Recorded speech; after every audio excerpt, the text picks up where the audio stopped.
Hi everyone, my name is Sarah and this is SMPD.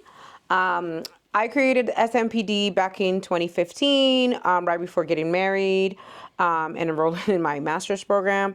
Many things happened in between, which kept me from continuing the project. Essentially, it evolved into a podcast. A little bit about myself before I speak about the actual show. I became a single parent in 2008 after leaving a very much unhealthy relationship. And then at that time, my son was 6 months old. He's 17 now. And during that period of time, there was a lot of things a lot of struggles that I faced. I did have some support, some family support, my mom, my brother, and my favorite cousin. And I know a lot of people don't have that support system. So this show really focuses on providing support for those parents who are struggling. They're either going to school or they're financially unable to take care of things for their children. Some of the things that we are looking to help with would be school fees for the parent school, not for the child school. I felt like I needed to clarify that. And then daycare costs for the parent to be able to go to school, fees for children's sports or equipment for children to play that sport, as well as helping or fixing new appliances, so helping to purchase new appliances or helping to fix them because some of them can be fixed. Can we fix it? And then for groceries and things small as a down payment to a used vehicle. I think there was a time when I didn't have a vehicle to be able to get to point A, point B. And there were a good 3 weeks where I was like taking taxis because I don't think Uber and Lyft were like that big back then. So, yeah. So that's a little bit about me and a little bit about the show. This is my co host. Hi, my name is Pierre. I am the co-host. Again, not a single parent, but again, we spoke a couple of times about me participating in a sense of wanting to get perspective of somebody who grew up from a two-parent household versus a one-parent household, but also to show my support because even though I was in that situation, as we've spoken throughout our friendship and throughout us practicing on the show, that even though one might be in a two-parent household, there are some challenges as well that might come similar to a single parent. And that's a little bit about me. Yeah. Okay, great.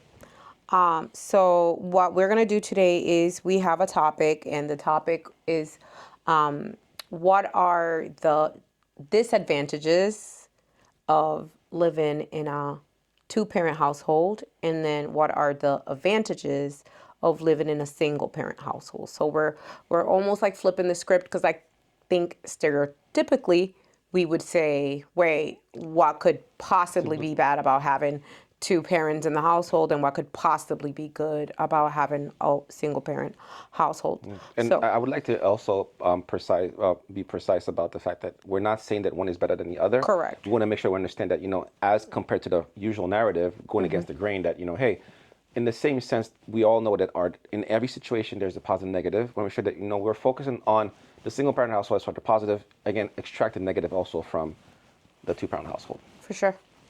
100%. So, what do you think, Pierre? What would you say would be some disadvantages of living in a two-parent Well, I'll household? take some examples from my upbringing. A lot of times in the two-parent household, I believe that if the communication is not there, again, this is one point of a podcast to communicate certain things. If the communication is not there between the two-parent household, it could happen that they the lack of responsibility from one to the other, right? For example, let's say parent A is parent one is supposed to do activity A, parent two is supposed to do activity B. Sometimes they don't always give 100%. We're not going to go into the relationship part of the dynamic, but there can be some lacks because, oh, all right, I don't have to do this all the way.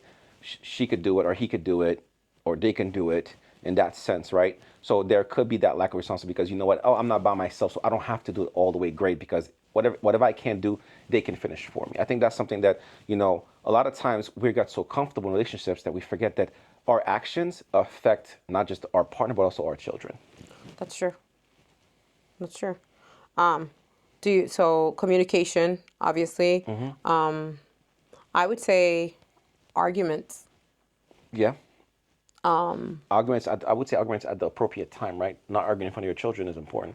You can definitely have it's not about it being important. It's just like that would be a disadvantage, like to have someone to argue with, basically. Because if you're a single parent, you really don't have to argue with anyone but your You children. can argue with yourself, but that's not. I still argue with myself sometimes. But Then I that don't means answer. you need a I don't whole. answer. I talk to myself. I don't answer to myself. You That's don't a answer different thing. yourself. Okay, if you say so.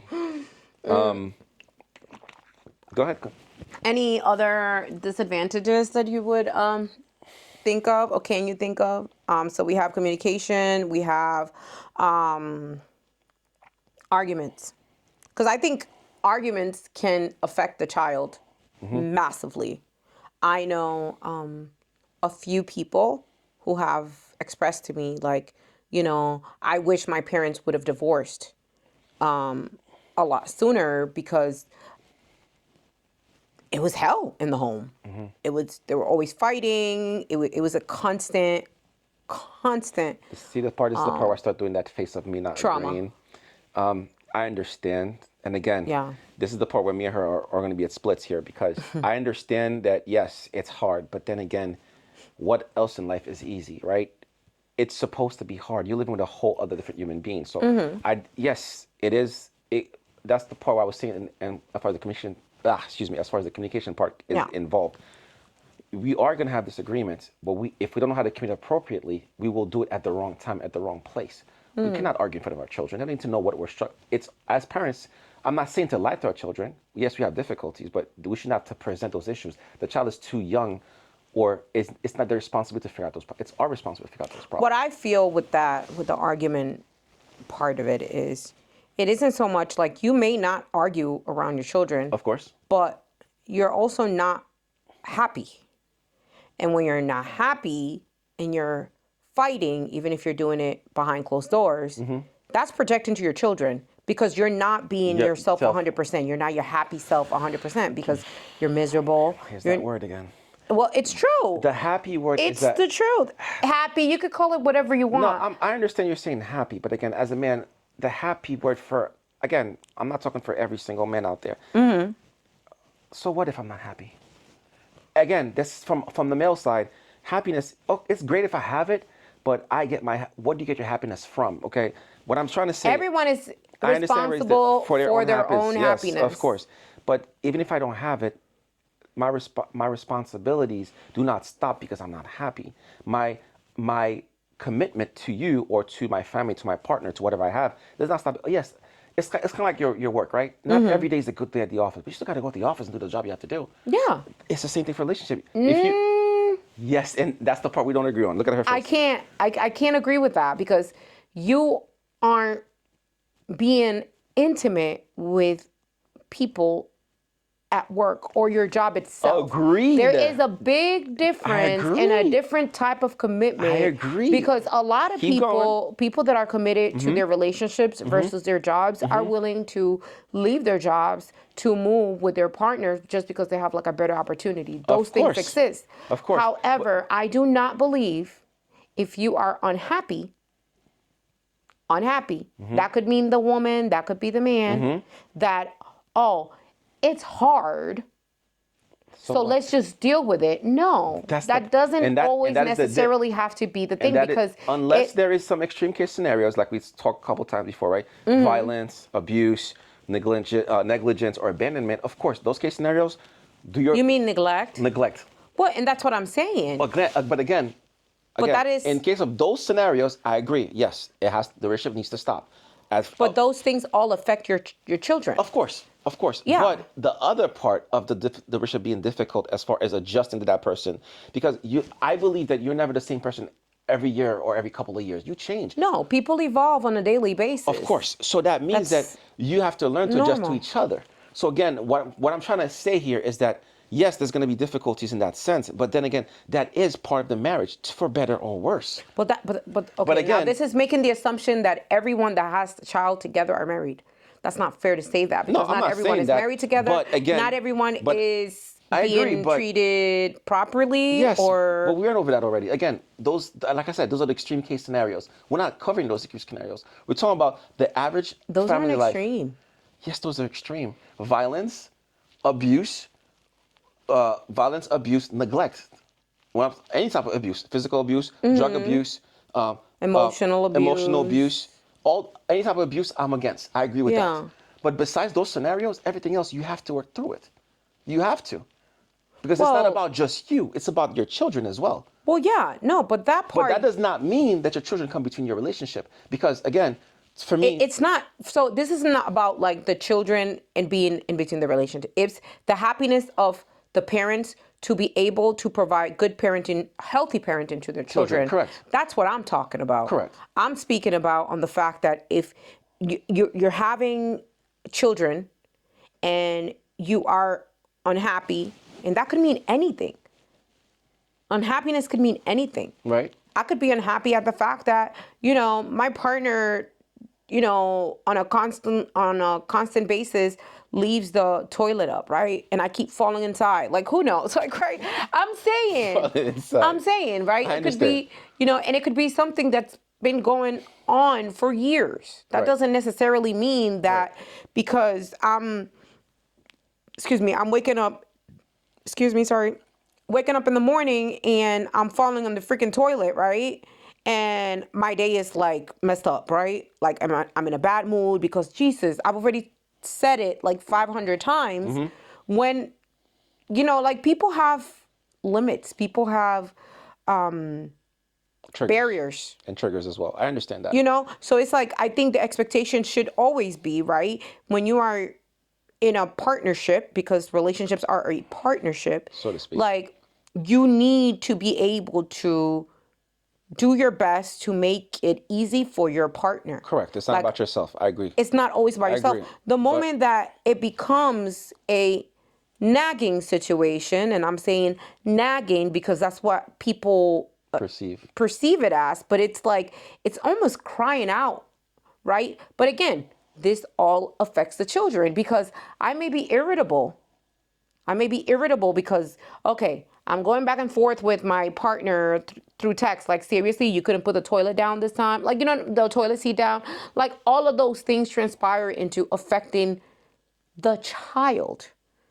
So, to me, right, arguments, although, yeah, they could not have to necessarily take place in front of the child, they can still affect the child because you're not yourself 100%. Imagine waking up every morning to a warm toilet seat. I don't know what that means, but sure. But that's what I'm saying, though. You wake up every morning, and if you have to sit, you have to do number 2 in your case, right? I have to sit down no matter what, right? Mm-hmm. It's always cold. It's always cold. Okay. So imagine being able to just like, you're gonna be like, oh my God. And I think they actually have those, by the way, on TikTok Shop. But I'm saying, my point being is that like arguments, I think it's a disadvantage to having a 2-parent household. That's, but that's just me. That's what I think. I'm making my argument, but that's what I think. Yeah, sure. I listed tax disadvantages. Oh God, do we talk about taxes now? Tax disadvantages. Oh, I want to hear this one. Honestly, Yeah, sure. Go ahead. you don't think that's a disadvantage? So I feel like sometimes when you're a single parent, right, and it's only an income coming in, right, you're like better off during tax season because you're not likely to pay back because you have children and you can claim your children. And it sounds silly, but it's true because I've been in both ends of the spectrum. I understand. So this is the part again. This is why we're gonna have always fight, you and me. I don't believe in taxes. What I mean by that, of course, pay your taxes. But if you're somebody who depends on taxes every year, then what are you doing all year working? well, I understand you don't want to give too much back. Tell me that part.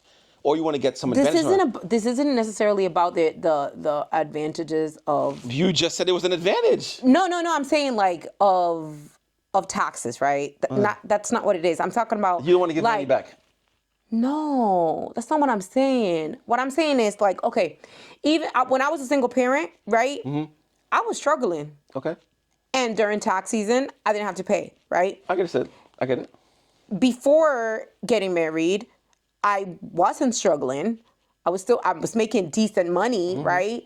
I still wasn't paying back. The moment that another income came in, You started making your money back. we had to start paying back. Yeah, but so that's what I'm talking about. I understand. It doesn't necessarily mean I like, understand. oh my God, it's a benefit like to be broke all year and then get a chunk of change, which tends to just Yeah, it pretty depends on your turn tax to record. water. I get it. I'm just saying it Yeah. because I do tax. I do some certain things tax related. Yeah. Nothing illegal, legal stuff. But I'm just saying that to me, I'm always fascinated by people saying that, oh, I didn't make enough this year. It just fascinates me every time people say that because I never really depended on it. Even when I was single, didn't have no children yet, and I was Well, I think it's different. That's the thing. Right, and Because even when now, when as you're I'm not- single and you don't have a child, you tend to have to pay. Of course, but again, like I'm trying to say is that, again, nothing to judge anybody or whatever preference they have, but it's just to me, if you're depending, to me, you should not. I cannot. The only part I would agree with you is only as far as not giving the government too much money back, because it's sometimes when I look at certain people's tax brackets and the expenses they have and their properties and what their assets, they give a crazy amount of money back. But then again, you should not depend on the government to give you hand-me-downs. That's my perspective. Again, that's my perspective. But let's clarify something, right? First and foremost, you're working for that money. Of course. So even with a child, you can't claim taxes unless you have a job. Correct. So I think it's hard to say that, oh, you're being dependent on the government. Technically, that's the money that you worked for. I understand. So that's I'm not disagreeing with you. Their money. But then again, So I can't really decide agree to with live, that at all. As an adult, you decide to live in the country. As an adult, when you become an adult, again, not a child, not a preteen, as an adult, when you start, making a living, again, I'm not saying it's easy for everybody to leave the States. I'm not saying to leave the States, but I'm saying you do have decisions to make and you need to understand your responsibility as an adult. You know that you have to work and pay bills and the government, the tax are part of your responsibilities. You need to be aware of. Yeah, and that's fine. You know what I mean?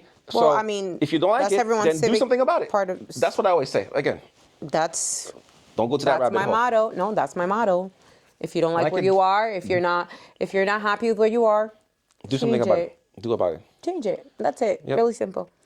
What else we got? So we also have like the benefits of growing up in a single parent household. Oh boy. All right, you go first, give me yours, because I know I already know yours. Go ahead. Let the people know yours, because we're gonna fight about this one. Go ahead. I think when you are growing up in a single parent household, you become more resilient, more independent. I feel like you're more responsible. I feel like you do have to deal with less arguments. I feel like I argue with my siblings, of course, but those are my siblings. That's like a natural thing. Yep. But like it was nice to not have have my mom like be arguing with like her partner or something. Like I've heard some pretty intense things that take place, like domestic violence in things. the unhealthy relationships, right? Yeah, in unhealthy relationships. So like that was always a nice thing. But work ethic, great work ethic. And I'm saying that based on my experience because I grew up seeing my mom waking up every day, working 2-3 jobs. And like my sister, my older sister, she would like make, my meals sometimes. I saw my grandmother wake up every day, 2:30 in the morning to go to work. And she was a chef, but like that work ethic, I feel made me who I am today. Like seeing them work their butts off and they did it differently. Like my mom didn't really have the opportunities that I had because I came here when I was 10 years old. I started, English became easy for me. You know, my mom, I think, had she'd had the opportunity to learn the language at an earlier age, I think she would be successful. Take advantage of it. Yeah, for sure, 100%, because she's very hardworking. Do you have any? I have a few more, but I want to know if you have any. I need to your maybe it's to my advantage because I'm gonna argue. No, I mean like advantage. So these are advantages for to you, Right, I understand for the Like- child, I get it. But my argument is this. in your opinion. I mean, In my opinion, again, my argument is this. You were very lucky with your mother, and that is something that you don't get to see. I'm saying that because even though my parents were together, there was some time where they had some altercations, there was some type of separation timeline. And my argument is this: I've seen the case where both parents had to do work 2-3 jobs and had to take care of everything, and the parents were never alive. Whenever around. Said alive. Sorry, whenever around. and that's a disadvantage of As having well. to. But that's what I'm saying. too. Even if I wasn't, I would still be. There would still be times where they were both working. It was me as the older brother taking care of everybody else anyway. So the question becomes: the world that we live. This again, we're in America. Capital. It's okay. We're capitalism. We have to work so many hours that we don't have time to spend time with our children. That's the difficult part. Again, it's the part of balancing the work-life balance. You know, something that came more popular nowadays than back in the day. People would work, Especially after COVID. yeah, people would work nonstop, right? But then again, the children are raised by their TV, by especially now with all the apps and electronics, all the channels and the internet and TV 24/7. Less parental guidance. And I think the difficult part, and it is a blessing to you that as a child that you understood early what your parents were doing for you. Some children still today don't understand what sacrifice their parents. Well, I think we're talking about two different worlds because Right, but now again- we have technology that we didn't have then. Correct, but it doesn't matter. People still, even before technology, kids would spend their whole day watching TV, any type of shows they wanted. They would just flip the channel, But again, what I'm trying to say, I can't say that. again- I grew up being outside, climbing trees, jumping, That's jumping That's from you. one I'm silly from to a the third world other. country. I used to climb trees too. That doesn't mean anything. But that's what I'm saying, though. All I'm saying to you. Is it a thing of the parent? Yes, it is always about the parent. It is. It is always about the It parent. is. The They are parent the root of it all. But that's what I'm Correct. saying. Correct. Well, For parents. a household where a child is spending hours and hours and hours and hours and hours on television, and I'm talking Unattended. about, let's say, back in the day, who's allowing it? The parents. parents. Correct. It's the same thing here in 2024. What parent is allowing their kid to be in technology for hours and hours and hours and hours? Mm-hmm. That could be a different topic, a different episode. But I'm saying, like, the parents are in control of what happens in their household. Correct. So that always is always going to be a factor. Always going to be a factor. But even though my mom, right, was by herself, she was barely ever home sometimes. My sister took on, she was the oldest, she took on a lot of responsibility, which I think, to be honest with you, I feel that was a negative for my sister. Of course. I'm sure. Yes. She wasn't a child. Correct. Probably why she doesn't have children now either, because She was like, I'm not doing it again. My She's brother like, and I. did it. Yep. She's like, well, I already grew up these children. And Listen, my brother and I were hell, especially me. I was a Dude, pain I'm in telling the you, ass. but here's the difference. I grew up in a 2-parent household. I took care of my brothers, and I still had my own family after. That didn't affect me. Yeah, no. You know what I And mean? it's not So, everybody. Everyone is a special case, I feel Correct. like. Correct. So that's what I'm Nobody's going to saying. have like So a that's what I'm saying, concrete that reason I or disagree why in a or sense whatever. that single parent or not, you would still be in a scenario where both parents are working, especially the way we are right now, and you'd still have children, even though they have mom and their dads. The parents don't have that much time with them as they would do back in the day. Okay, because before when we had homemakers, okay, and again, different time, different period. I understand that the children were more taken care, where the children had a better care when it comes to the home life. Now it seems more that parents are expecting the school to do all your there's school education and there's the home education. I think the home education has been lacking on either whether single parents or 2 parents. And again, I repeat, I think based on the fact that how my mother raised me, I've taken, and I'm not saying just my mother, because I think over the years I've taken a little bit out of everyone that has been Yep. in my life. And I think I told you the story about the television in my son's room. Yeah, like your mentor. yeah. the judge that I did my internship with. Like, the worst service you could do to your child is put a TV in their bedroom. And again, my mom, we all had televisions in our room. I shared a bedroom with my sister, but like we had a television in there. We also did have a karaoke box too. But what I'm saying is, right, and I'm not saying that to be funny. I'm saying that to say, like, okay, we had other things to do. Like, my mom wasn't just like, okay, you know, I'm going to work. You guys stay home. Don't leave. Like, that wasn't it. Like, my mom used to take us out to the movies on the weekends. And I remember going to this restaurant in Puerto Rico called Ponderosa. Like, it was the coolest thing ever. And I thought my mom was the coolest thing ever because I'm like, oh, look, mom is like taking us out every weekend. Like, not many parents did that. And I'm well aware that not all parents now are the same. But I feel like it was a benefit for me to come from where I came from because I've raised my son with the help of my partner and with the help of my mother. Partly with my partner, but my mom since the beginning. And my son, I'm sorry, but that is the best masterpiece that I've ever created. And a lot of it has to do with the things that my mom instilled in me. Correct. So,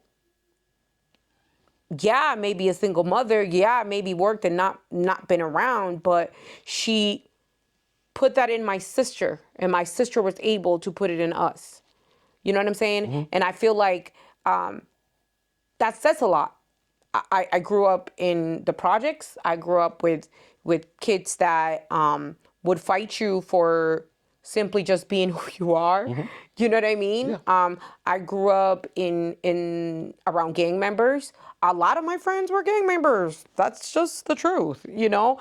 But one of the things that I've been always instilled is the fact that you are your own individual person. You do not follow anybody. You do you, and that's it. And for the people that do know me in school, it was, I would wear like the craziest things ever. Like, definitely went against the grain with what I wore. I used to like do like when there was like a talent show, I would like make the outfits for some of the people performing and things like that. Like, but at my way. You know what I mean? Mm-hmm. I've always been an individual. And I instill that into Caden. I think that's important.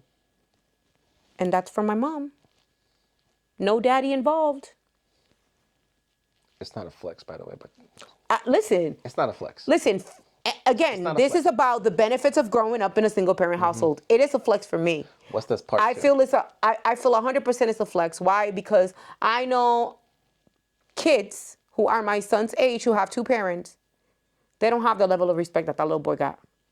I can understand that. They just don't. But again, we don't have the numbers in general, so. No, we don't. We don't, and everyone's raised different anyway. Yeah. But that's one. I think another benefit is the less confusion as two parents may have different parenting styles. That is true.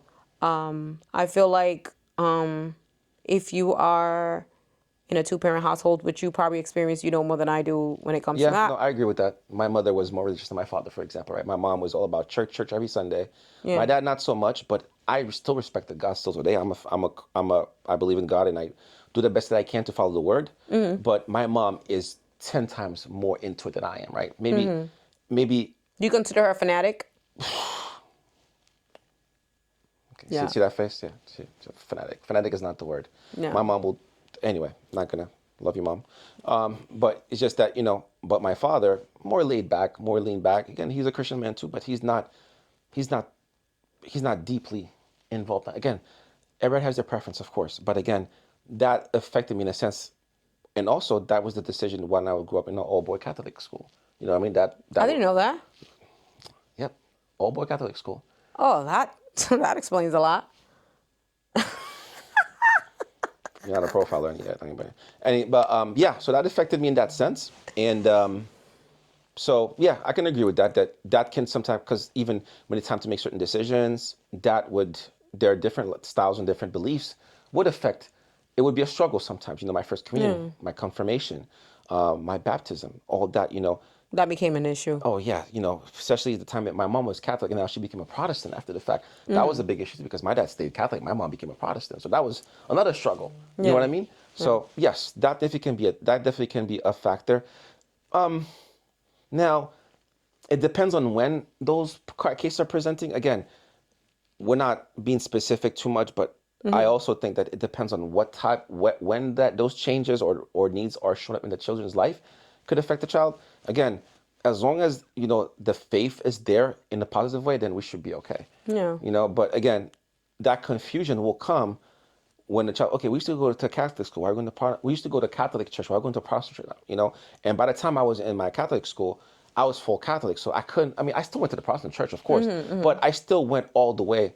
Like I said, my first communion and my confirmation, all the way up, as far as a Catholic. But my mom still, to this day, even though I did all this the Catholic stuff, every time I go to church with my mother, it's a Protestant church. If I go to church with my father, it's a Catholic church. Why did your mom switch? That's a good question. I think maybe like a year or two before I was my confirmation. Okay. And I understood it was different church because, again, thank God, back home in my Catholic church, we had some Protestant kids. Even though they were Protestant, when it was time for first communion, they still went to the first communion with us. They just didn't take the first communion. But they still participated like everybody else. If you want to do it, that's fine, but you still got to participate because it's a school thing. Correct. So that was the good thing about the Catholic Church at the time. What else you got?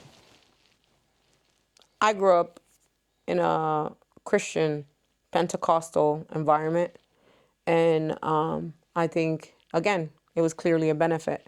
Because it was one belief Because from the beginning. it was like from the beginning, my mom, would bring us to church, not just on Sundays. Oh yeah, yeah. Like that was the change for my mother too. I would go to church throughout the week. Yeah. Yeah, throughout the week, we'd be in church like we lived there. Every day it felt like the second job. And when you're a child, time goes by so slow, but essentially that was like an everyday thing, right? The first time that I realized that you go to church on Sundays was when I came to the US, and I was like, oh, so that's different. That's real different. I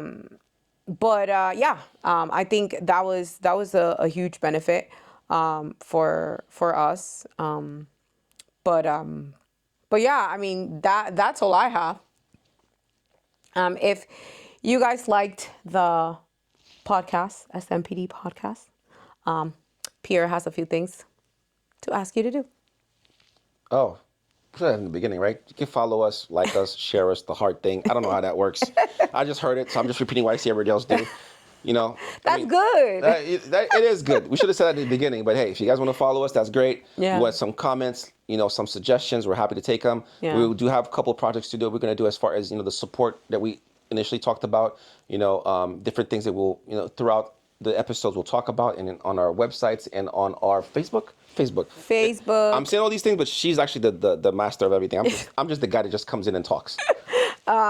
We have created a GoFundMe page, and I would just want to clarify for anyone out there who might be interested in donating. Monies will not go directly to the parent. They will go directly to the invoice or the bill itself. So if they have a bill with their school, we would directly pay it, and we would provide that information to the public so you guys could see and get proof of it all, half record of it all, so that you guys know that you guys are doing a service to the community of single parents, both men and women. So we will see you guys in the next episode. Bye.